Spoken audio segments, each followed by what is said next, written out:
Hello， 大家好。呢度半隻嘅走地雞呢，我會用半罐啤酒煮一個砂鍋雞。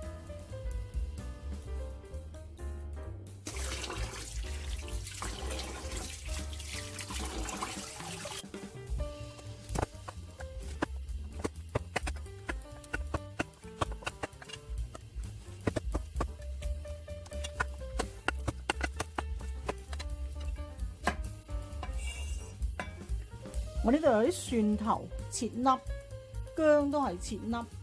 咁如果你有紅葱頭咧，亦都可以切一兩粒紅葱頭落去嘅。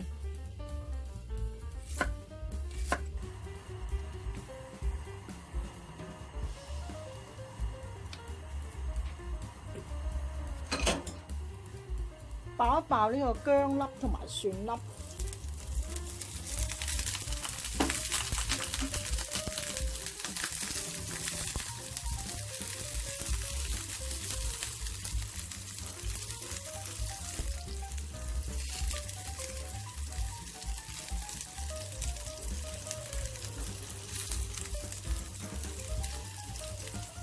爆香之後咧，就俾我哋嘅雞落去。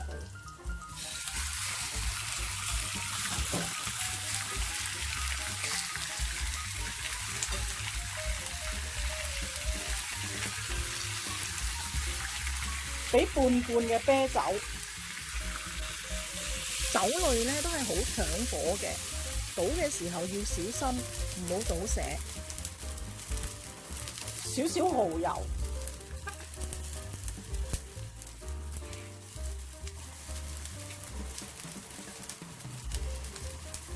些少鹽，其他調味都唔需要噶啦。轉去中小火煮去8分鐘。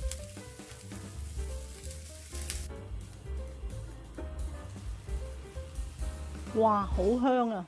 呢啲走地雞咧，本身肉質都好鮮味噶啦，我哋唔需要加啲太複雜嘅調味料。